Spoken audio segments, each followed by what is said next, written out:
Hi hello வணக்கம் மக்களே, நான் உங்கள் கனகா அஜித்குமார் பேசுகிறேன். இன்றைக்கி வந்து எந்த வீடியோ பற்றி பார்க்க போகிறோம் அப்படின்னு சொல்லிட்டு பார்த்தீங்கன்னா, வருஷம் பார்த்திங்கன்னா எங்களோட கோவிலுக்கு வந்து இந்த மாதிரி வந்து இந்த குட்டி குட்டி திருவிழா வந்து நாங்கள் வைப்போம்.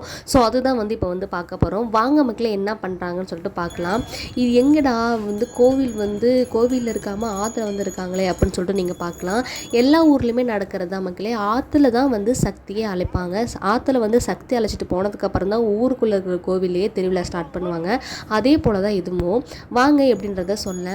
ஆடி மாதம் ஆனாவே, ஆடி மாதம் பிறந்தாவே எங்களுக்கு வந்து திருவிழா ஸ்டார்ட் ஆகிடும். அது எல்லா ஊரையுமே நடக்கிறது தான். அதே போல் தான் இந்த முனீஸ்வரன் கோவில்லையும், முனியப்பன் கோவிலில் வந்து பார்த்திங்கன்னா இது வந்து உக்ர தெய்வம்ன்றதுனால வந்து இந்த ஊரில் வந்து இந்த திருவிழா ஸ்டார்ட் ஆனிச்சுன்னா எப்படி சொல்கிறது, மற்றவங்க வந்து யாரும் இருக்கக்கூடாது, உங்களுக்கே தெரியும் யார் யார் இருக்கணும் யார் இருக்கக்கூடாது அப்படின்றது தெரியும். ஸோ அதே மாதிரி தான் வந்து வழிமுறை போயிட்டுருக்கும். கலசத்தெல்லாம் ஒவ்வொரு கலசத்தெல்லாம் எடுத்து வச்சு வந்து எல்லாத்துக்குமே வந்து பூஜை பண்ணுவாங்க. எல்லா கலசத்தையும் வந்து க்ளீன் பண்ணி ட்ரெஸ்ஸு, அதாவது சாமி துணியை எல்லாத்தையுமே க்ளீன் பண்ணி வந்து இங்கே வந்து வச்சுருவாங்க. ஒவ்வொரு கலசத்தையும் தூக்கணுன்னா அவங்களுக்கு வந்து சாமி அழைப்பாங்க மக்களே.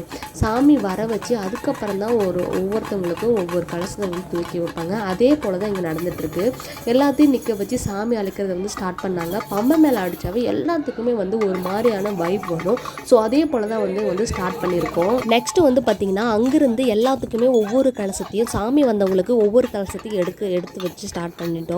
ஒவ்வொருத்தங்களுக்கும் சாமி வந்துருச்சு. அதனால் நம்ம வந்து அங்கேருந்து கிளம்பலாம் அப்படின்னு சொல்லிட்டு கரகத்தை தூக்கிட்டு நாங்கள் வந்து கிளம்பிட்டோம். இப்போ ஊருக்குள்ளே வந்து சாமி வருது அப்படின்ட்டு வந்து எப்படி தெரியும்னா, வானவேடி வெடிச்சாதான் மக்களே அங்கே வந்து தெரியும். அவங்க வந்து வீட்டுக்கு வர ஆரம்பிச்சிட்டாங்க அப்படின்ற மாதிரி. அதனால வந்து பார்த்திங்கன்னா அங்கே வந்து மறுபடியும் வந்து ஊருக்குள்ளே வந்தாங்கன்னாவே இந்த மாதிரி சாமி ஆடுறதுக்கு அவங்களாம் வந்துடுவாங்க. இருந்து பார்த்திங்கன்னா நாங்கள் எங்கே போயிருக்கோம் அப்படின்னு சொல்லிட்டு பார்த்திங்கன்னா, கரெக்டாக ஆற்றுலேருந்து நாங்கள் வந்து காட்டுக்குள்ளே இருக்கிற கோவிலுக்கு தான் நாங்கள் வந்து போயிருக்கோம்.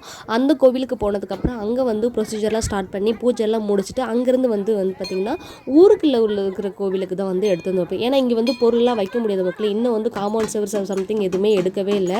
ஸோ அதனால் வந்து அங்கே வந்து கட்டியிருக்கிறதுனால உள்ளே லாக் பண்ணி எல்லாமே வச்சுருவாங்க. கலசம் எல்லாமே உள்ளே வச்சுருவாங்க. ஸோ அதே போல் தான் வந்து ஊருக்குள்ளே இருக்கிற கோவிலுக்கு வந்து போயிட்டுருக்கோம்.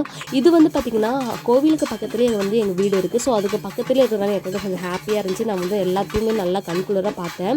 அது பார்த்து முடித்த உடனே பார்த்திங்கன்னா கரகத்தை இறக்கி வச்சுட்டு ஒரு கொஞ்சம் நேரம் பம்பை மேலே கேட்டு முடிச்சுட்டு நாங்களும் அங்கேருந்து கிளம்பிட்டோம் மக்களே. ஓகே மக்களே, தேங்க்யூ ஃபார் வாட்சிங். வீடியோ பிடிச்சிருந்தா லைக் பண்ணுங்கள், என்னோட சேனலுக்கு சப்ஸ்கிரைப் பண்ணுங்கள்.